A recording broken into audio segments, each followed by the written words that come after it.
Damai sejahtera Allah Bapa yang melampaui segala akal,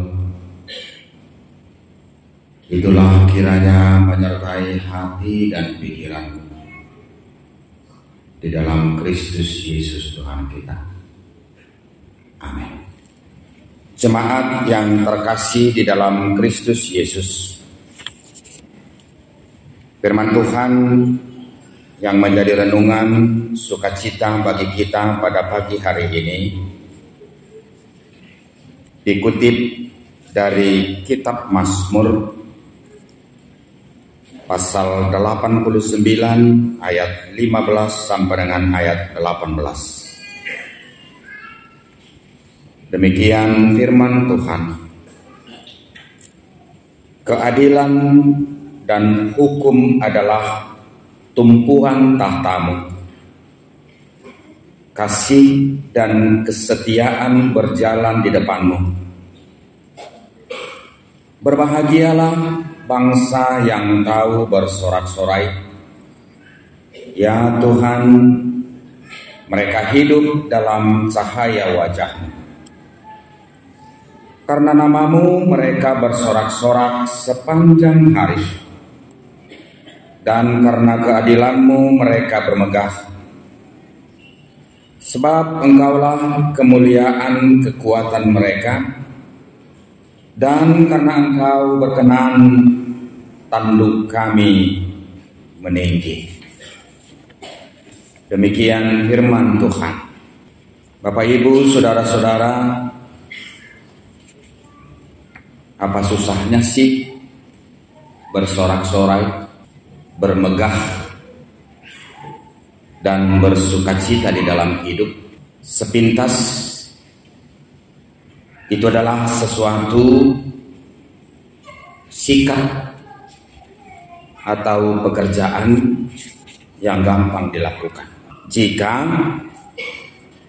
sorak-sorai, hati yang bermegah dihubungkan dengan hal-hal yang bersifat pencapaian, keberuntungan, atau ekspektasi. Tetapi bisakah kita dalam keberlangsungan hidup kita agar senantiasa bersukacita, agar senantiasa bersorak-sorai, agar senantiasa bermegah dalam kehidupan, di luar daripada apa yang mendasari seseorang melakukan tindakan bersorak-sorai, bermegah dan berbahagia di luar daripada keuntungan, pencapaian dan ekspektasi tersebut. Bisakah Bapak Ibu saudara-saudara, ajakan daripada firman ini senantiasa boleh kita lakukan dalam kehidupan keseharian kita, apapun yang terjadi dalam kehidupan kita, senantiasa kita harus bersorak-sorai, bermegah, dan juga berbahagia. Artinya Bapak Ibu saudara-saudara, kebahagiaan, sorak-sorai, hati yang bermegah di luar daripada hal-hal yang bersifat situasional. Bapak Ibu saudara-saudara yang terkasih di dalam Kristus Yesus, sudah pastilah bahwa setiap orang mencari dan mau agar kebahagiaan dan sorak-sorai itu sendiri adalah bagian daripada kehidupannya. Tetapi perlu kita ketahui Bapak Ibu saudara-saudara, tidaklah semua orang mampu untuk senantiasa berbahagia, bersorak-sorai, memiliki hati yang berbegat di dalam Tuhan. Jika kita perhatikan nats ini, siapakah orang-orang yang senantiasa hidupnya berbahagia, tidak bersifat situasional, tidak hanya bersifat menyangkut soal keberuntungan saja, tidak hanya bersikap menyangkut soal ekspektasi saja, atau hal-hal yang bersifat pencapaian saja. Dalam firman ini jelas dikatakan mereka yang hidup di dalam cahaya wajah Tuhan. Bapak Ibu saudara-saudara, adakah senantiasa saudara bisa merasakan dalam keberlangsungan kehidupan saudara, apapun yang terjadi, apapun yang sedang saudara pergumulkan hari ini, bahwa wajah Allah itu senantiasa memperhatikan kehidupan saudara? Bahwa wajah Allah itu sendiri saudara yakini di dalam iman yang sungguh, bahwa itu adalah kekuatan di luar daripada dirimu, mampu untuk menopang kehidupanmu sehingga engkau menjadi pribadi yang mampu memenangkan segala perkara dalam kehidupanmu. Jangan-jangan Bapak Ibu saudara-saudara, foto Yesus Kristus yang ada di rumah kita itu hanya slogan semata seperti itu. Atau mungkin salib yang kita pakai itu hanyalah terletak di dada kita saja. Atau salib gereja kita yang ada di atas menara ini hanyalah salib yang terpampang saja, ketika malam hari petugas gereja menyalakan lampu lalu dia menyala. Lalu ketika lampu itu dimatikan, apakah kekuatan salib, wajah, karisma, kekuatan, wibawa daripada Allah yang kita sembah itu dalam kehidupan kita rapuh? Jadi orang yang senantiasa hidup di dalam kebahagiaan yang tidak bersifat situasional. Jangan karena kita mendapatkan sesuatu, apa yang kita perhitungkan, kita dapatkan, lalu kita tersenyum kepada orang, lalu mengucap syukur kepada Tuhan, lalu mengatakan Tuhan kita itu hebat dan Tuhan kita itu baik. Hati-hati dengan teologi kesuksesan yang sedang marak berlangsung pada hari ini. Penyakit tidak selamanya disembuhkan dari orang-orang yang percaya. Paulus itu sampai mati, dia sakit. Ada sebuah penyakit yang ada dalam tubuhnya, dan itu menjadi duri dalam dagingnya. Tahu saudara-saudara, justru Paulus mengaku dia bersyukur penyakit itu ada pada dirinya. Karena ketika penyakit itu kumat, dia selalu ingat Tuhan. Dan justru penyakit itu membawa dia semakin memiliki persekutuan yang senantiasa dekat dengan siapa? Dengan Tuhan. Ada kalanya Bapak Ibu saudara-saudara, ketika hidup kita sejahtera, kita jauh dengan Tuhan. Ketika hidup kita mulus-mulus saja, kita tidak ingat Tuhan. Sehingga Tuhan hanya tempat pelampiasan apa? Pelampiasan amarah, pelampiasan apa? Duka, pelampiasan apa? Pelampiasan air mata. Bisakah saudara menyatakan pada hari ini bahwa Tuhan yang saudara sembah itu, wajah Allah yang senantiasa mendampingi saudara, dia adalah tempat segalanya? Salib itu bukan hanya menyangkut soal apa? Penderitaan. Tapi salib itu juga penuh dengan apa? Sukacita yang besar. Yang kedua Bapak Ibu saudara-saudara, apakah yang membuat seseorang itu senantiasa bahagia? Tidak temporer, tidak terpatah-patah, tidak situasional. Mereka adalah orang yang melihat kemuliaan, kekuatan, keadilan, dan hukum Tuhan. Bapak Ibu saudara-saudara, apakah saudara menemukan keadilan di dunia ini? Sampai kapanpun saudara tidak akan menemukan keadilan di dunia ini.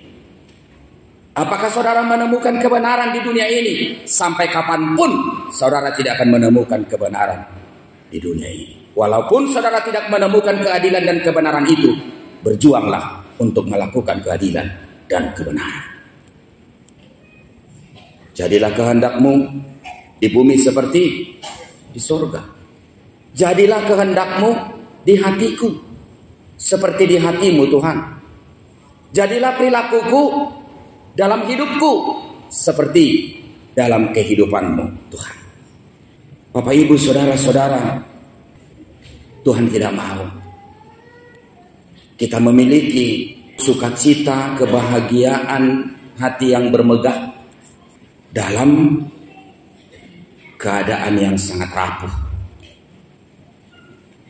yang sangat dangkal. Bahasa Batak di dong PJ. Tuhan mau kita bahagia, Tuhan mau kita bersorak-sorai, Tuhan mau kita senantiasa memiliki hati yang bermegah. Tapi janganlah kau letakkan dasar kebermegahanmu, dasar kebahagiaanmu, dasar sukacitamu, dasar sorak-soraimu kepada hal-hal yang bersifat dangkal, yang bersifat temporer itu, yang bersifat ekspektasi itu, yang bersifat pencapaian itu, atau hal-hal yang bersifat perwujudan apa yang engkau harapkan, apa yang engkau cita-citakan. Tapi Tuhan mau Bapak, Ibu, saudara-saudara, saudara memiliki apa? Kebahagiaan, sukacita, sorak-sorai, hati yang bermegah di dalam pemahaman yang lebih dalam, menyangkut soal pengenalanmu akan siapa? Akan Tuhanmu. Akan siapa? Akan anugerah. Akan siapa? Akan keselamatan. Akan apa? Akan hukum Tuhan. Akan apa? Akan belas kasihan Tuhan. Akan penopangan Tuhan yang sangat luar biasa di dalam keberadaan Kristus. Bapak, Ibu, saudara-saudara, Kristus adalah diri Allah yang telah memberikan kepada kita damai sejahtera. Damai sejahtera yang berisikan kebenaran. Damai sejahtera yang berisikan keadilan. Benar belum tentu adil. Adil sudah pasti benar. Banyak kebenaran yang ditawarkan oleh dunia ini, tapi jauh dari keadilan. Tapi Tuhan mau Bapak, Ibu, saudara-saudara, Dia menunjukkan belas kasih-Nya yang sungguh terhadap diri kita di dalam damai sejahtera. Damai sejahtera itu sendiri berisikan kebenaran. Damai sejahtera itu sendiri berisikan keadilan. Bapak, Ibu, saudara-saudara, bukankah Kristus yang menopang dirimu sehingga engkau bisa dibenarkan? Adok kamu nanti kosma yang naruh nomor mingguan? Adok kamu nawui pitor nomor mingguan? Rom 3 ayat 23. Pada dasarnya manusia telah berdosa dan telah kehilangan kemuliaan Tuhan. Siapakah orang yang bisa membenarkan dirinya? Siapakah orang yang bisa mengusahakan dirinya supaya dia benar? Siapakah orang yang bisa mengusahakan dirinya supaya dia bagian daripada sorga yang disediakan Tuhan bagi diri orang percaya?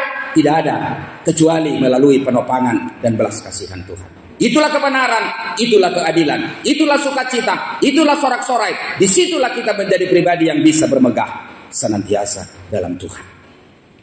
Bapak, Ibu, saudara-saudara, apakah bisa engkau bandingkan kebahagiaanmu dengan menerima anugerah itu dibanding dengan apa yang dijanjikan oleh dunia ini?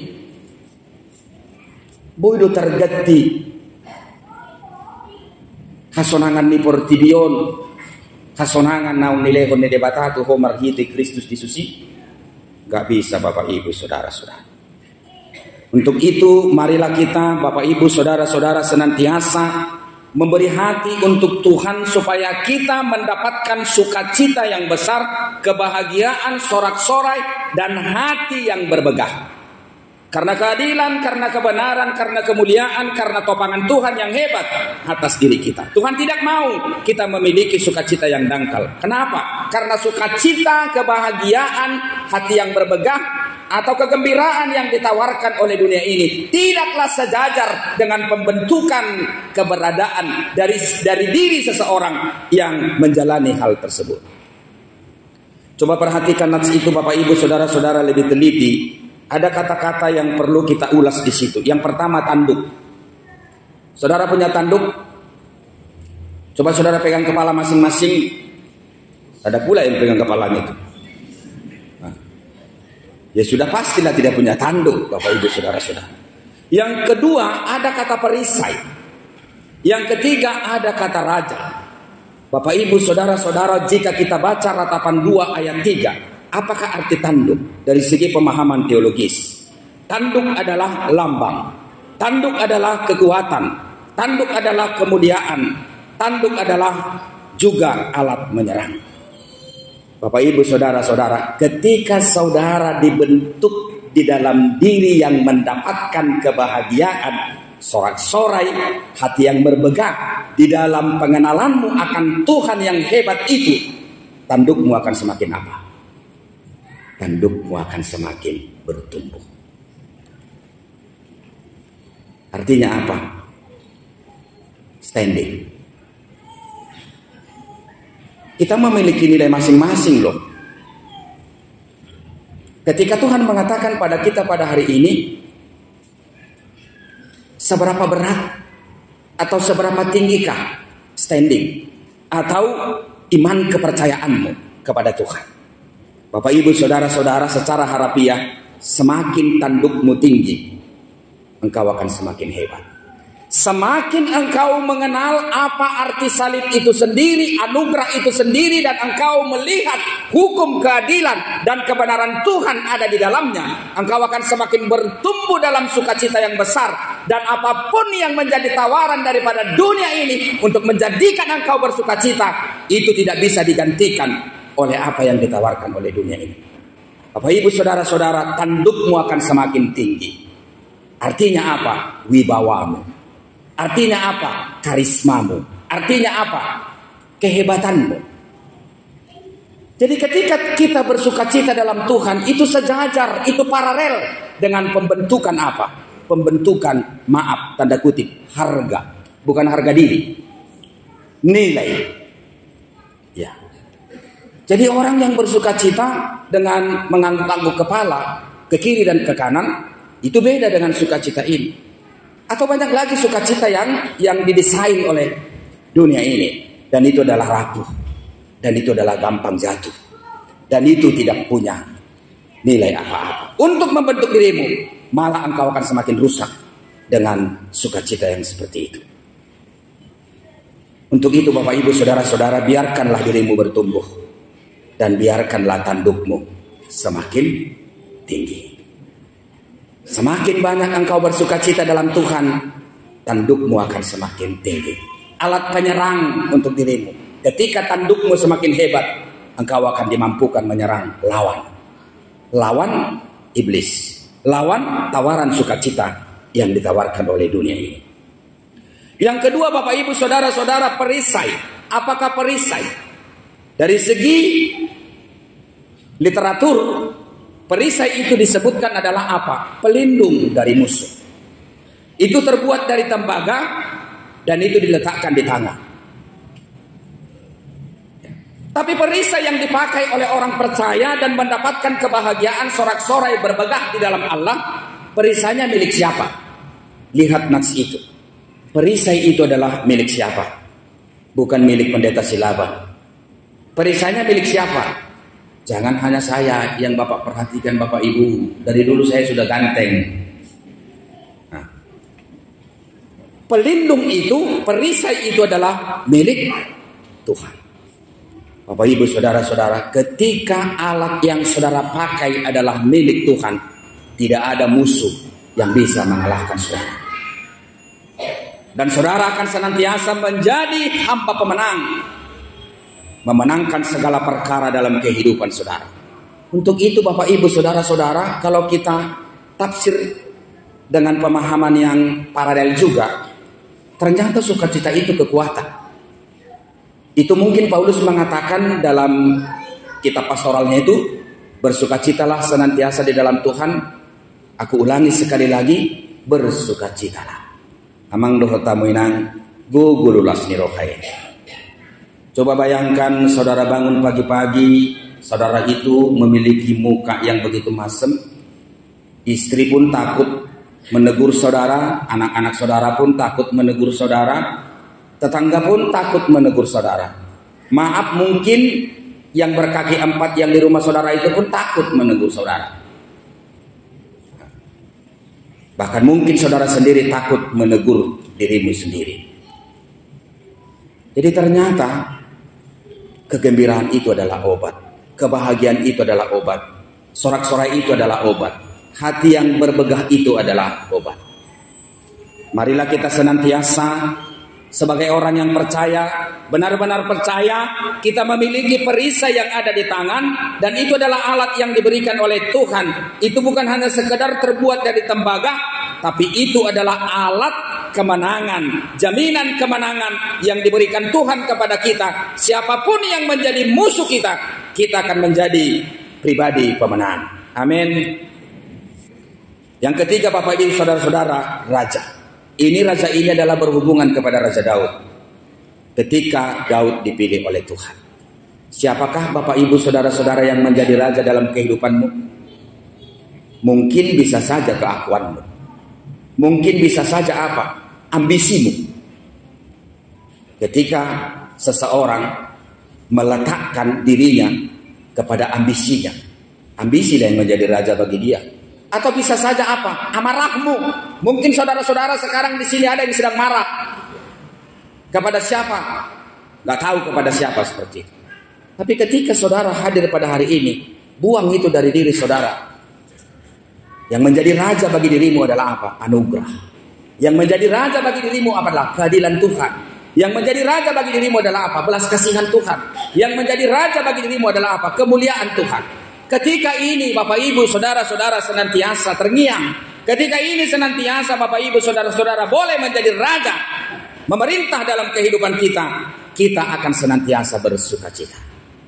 Mari kerjakan segala sesuatu melalui aktivitas kita dan raihlah apa yang saudara cita-citakan. Tetapi jangan pernah cita-citamu menguasai dirimu. Jangan pernah apa yang kamu harapkan tercapai dalam kehidupanmu menguasai dirimu. Sobatku.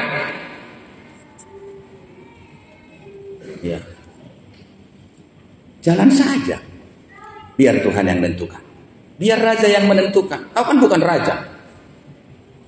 Jadi jangan berlagak raja.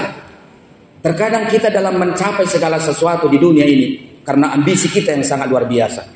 Kita bersikap seperti raja. Padahal kita adalah apa? Hamba. Yang menentukan siapa? Yang menentukan raja. Jadi katakan kepada dirimu, aku akan berjalan raja, aku adalah sebagai hamba, aku akan mengerjakan segala pekerjaanku, aku akan meniti karirku, aku akan menjalani kehidupanku apapun yang terjadi di dalamnya. Aku tahu engkau akan memberikan yang terbaik dalam hidupku. Aku akan senantiasa tersenyum bahagia dan hatiku berbegah dan bersorak-sorai. Aku tahu Tuhanku adalah Tuhan yang begitu baik, yang memberikan yang terbaik bagi kehidupanku. Bapak Ibu Saudara-saudara, supaya khotbah ini tidak terlalu panjang, bagaimanakah caranya supaya sukacita itu senantiasa ada di pihak kita? Coba saudara buka epistel. Dalam epistel itu jelas dikatakan, sambutlah anugerah, sambutlah firman Tuhan, sambutlah keselamatan yang telah diberikan Allah kepada kita. Marilah melalui anugerah Injil keselamatan yang telah Tuhan berikan itu kepada kita, kita melihat kebenaran, keadilan, hukum dan kasih Tuhan berlangsung atas diri kita. Di mula-mula kono tujabu bereng do silangi. Coba saudara lihat salib itu. Jangan hanya wajah Yesus itu aja lihat. Pernahkah engkau melihat salib itu lalu yang terngiang di hatimu yang paling dalam? Di situ ada keadilan, di situ ada kasih, di situ ada kebenaran, di situ ada kemuliaan, di situ ada air mata, di situ juga ada tawa, tapi di situ juga ada pengharapan, tapi di situ juga ada apa? Kehidupan.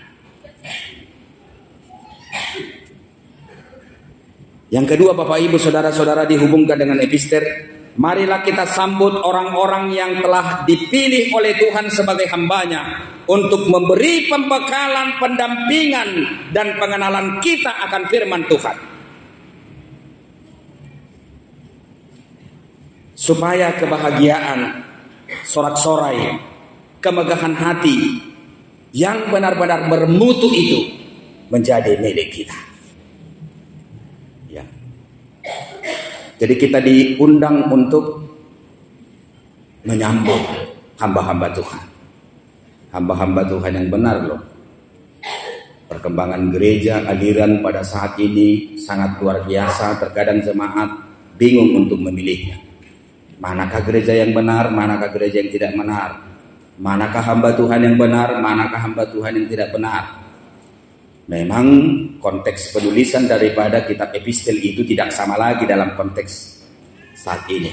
Kita juga lebih dituntut untuk selektif dan juga harus punya filter. Atau kita juga harus memiliki bekal spiritualitas pengenalan kita kan Tuhan, supaya kita tidak sembarangan pindah ke sana, pindah ke sini, mandi di sana, mandi di sini. Jangan seperti burung gereja lah. Burung gereja itu tetap burung gereja walaupun dia pergi kemana.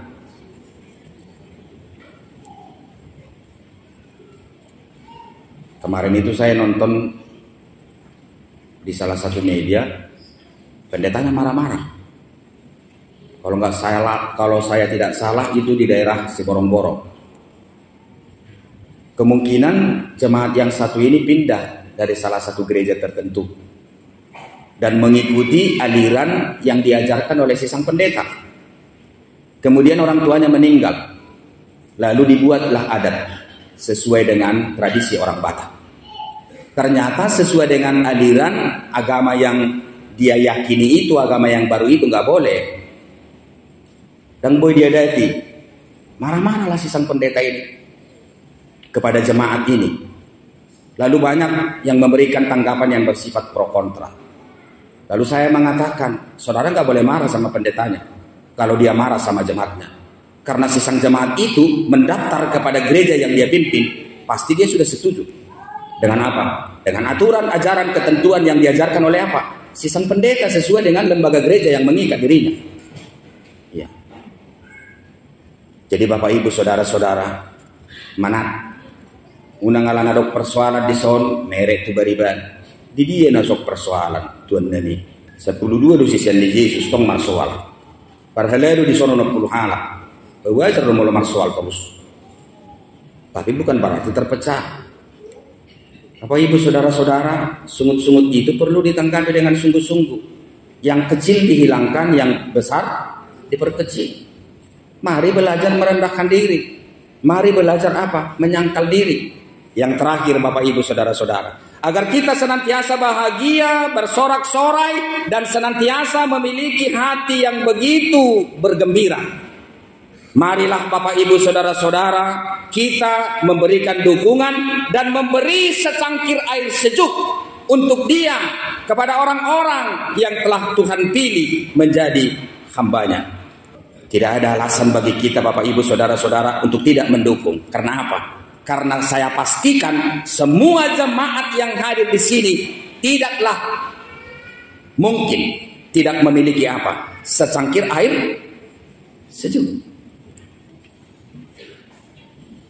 Dan adong jolma di Portidion, nasodong air di Jabuna.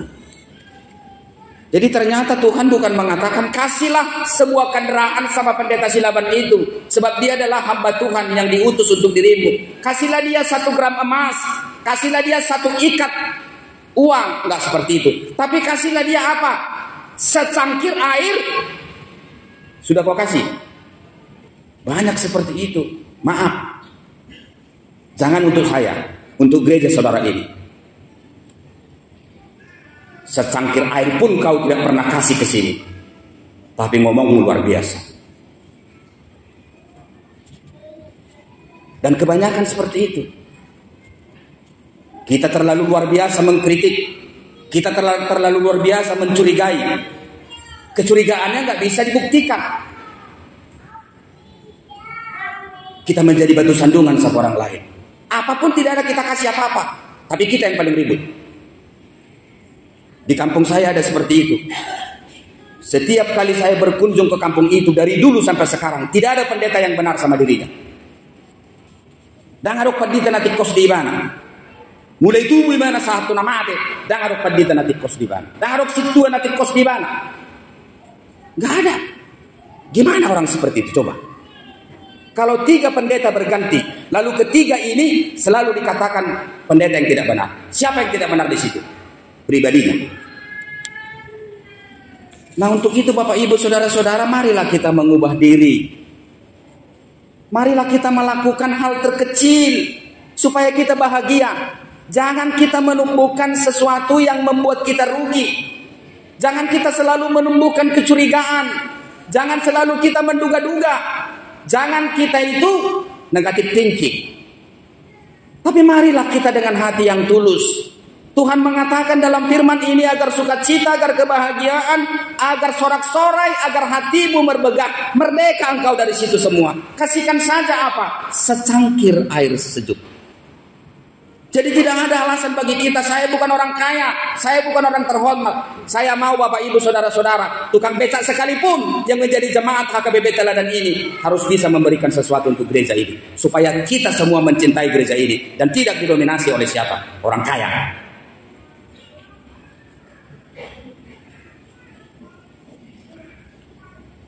Mulus sudah kita makilala, ini milik kita. Maaf Bapak Ibu Saudara-saudara, jemaat tukang sampah pun kalau dia bangga dengan HKBP Teladan ini, itulah keberhasilan kita. Tapi kalau hanya segelintir orang dia bangga dengan HKBP Teladan ini, HKBP Teladan ini gagal. Tapi ketika kita semua adong hamuap kaina perpajak pagi martanu udah 12 nyari badaung bah mulu HKBP Teladan ini kuriak kudoi. Yang hanya tukang botot sekalipun dia berani mengatakan itu gereja saya. Itu yang membuat saya bertumbuh dari segi iman. Coba bayangkan. Itulah yang hebat dan itulah yang luar biasa. Jadi jangan kita mengatakan dangadok kepeku, dangadok terbahenau, hanya secangkir air sejuk. Semua kita punya air, tidak ada kita yang tidak punya secangkir air sejuk. Memang kalau dari segi bahasa Batak ini makin dalam lagi. Mula bahasa Batak ada duduk di sini. Aik tabar. Setelah saya baca lebih dalam, tahu kalian aik tabar apa? Bahasa Batak. Aik tabar. Ima aik. Naibuat takas. Sian magamual natakas. Dari sumber mata air yang jernih. Dari pusatnya langsung. Ternyata bahasa Indonesia itu tidak bisa mengakomodir bahasa Batak itu. Jadi aik tabar amang doho tamu yang bahasa Batak dibuat. Itulah air yang diambil dari apa? Dari sumbernya langsung. Mungkin dalam pikiran saudara, berarti emang pendeta aku dong. Gak apa-apa lah, aku pun gak masalah. Tapi seperti itulah. Ima aik tabar. Amang doho tamu yang air adalah yang termurah lah saya katakan. Tapi di lain pihak yang termahal. Orang gak makan 1 bulan bisa mati. Tapi orang gak makan 1 bulan hanya minum air bisa hidup. Bapak Ibu Saudara-saudara, lihatlah yang terkecil dari dirimu tapi berharga. Yang dibutuhkan oleh gereja ini, itulah berikan. Bukan uang. Bukan uang ya. Tapi lihat, itu imanmu. Itulah sukacitamu, itulah kebahagiaanmu, itulah sorak-soraimu. Apa yang bisa kamu berikan? Pikiranmu. Apa yang bisa kamu berikan? Sikapmu. Apa yang bisa kamu berikan? Tutur katamu. Apa yang bisa kamu berikan? Hatimu. Apa yang bisa kamu berikan? Kita pulang dari gereja ini, ada puntung rokok di situ, ambil. Letakkan ke tempatnya. Itulah air sejuk. Bapak Ibu Saudara-saudara, ketika ini kita hidupi dalam hidup kita senantiasa melenggang dengan senyum. Apapun yang menjadi beban kita pada hari ini, tersenyumlah kepada semua orang. Apapun persoalan pergumulan yang berat yang kamu hadapi pada hari ini, tersenyumlah. Karena menurut orang pintar, tersenyum 1 kali sama dengan olahraga 15 menit. Bukan berarti pulang, walau tidak olahraga, senyum-senyum. Jadi ternyata tersenyum 1 kali itu sama dengan olahraga berapa menit? 15 menit. Jadi mulu bodoh kita inang tersenyum, apalagi nuaing zamanon, sepertinya nggak berkenan lagi lah gitu. Keadaan yang kita hadapi ini membuat kita tersenyum. Semua kita murung, sudah kita mutung. Bohit tapi kriminal, dakya sivil, songon onderdil, song nedok di nama doki. Kadang-kadang Bapak Ibu Saudara-saudara kalau kita lewat dari Panatapan sana, Panatapan Nai parapatan. Iri kita lihat apa itu? Iri siapa? Melihat siapa? Melihat bodoh akan Sinoni. Sodong indahan nih. Dia hanya mengharapkan apa? Ketika kita lewat kita kasih kacang, ketika kita lewat kita kasih pisang seperti itu. Tapi mereka bercanda gurau di situ. Dan sepertinya mereka lah yang memiliki dunia ini. Padahal kau jauh lebih berharga dari situ. Seakan-akan kau akan pegang apa? Tiang satu dunia ini. Sehingga engkau tidak bisa dicakapi siapapun. Keramahanmu hilang. Hanya karena semua itu. Hilang, pribadimu hilang. Karena apa? Karena semua yang kamu inginkan itu. Jadi kadang-kadang kita iri. Begitu gembiranya. Atau mungkin kita iri melihat orang lain. Ada gelandangan di pinggir jalan sana. Dia bersama dengan anaknya. Ada satu keluarga sedang makan durian. Lalu kulit durian itu dicampakkan keluar. Lalu si sang ibu mengambil kulit durian itu, menjilati bekas biji dari durian itu. Tahu Bapak Ibu saudara-saudara, mereka berdua dulu untuk makan itu. Renungkanlah Bapak Ibu saudara-saudara, agar sukacitamu, kebahagiaanmu, sorak-soraimu tidak direbut oleh dunia ini. Lihatlah salib itu. Engkau tidak akan mampu meneteskan air mata. Sekalipun engkau memiliki duka yang berat, engkau akan tetap tersenyum. Karena engkau tahu Kristus telah menjamin kemenangan bagi dirimu. Keadilan, hukum, kemuliaan, dan kebenaran di dalam salib itu sendiri. Amin.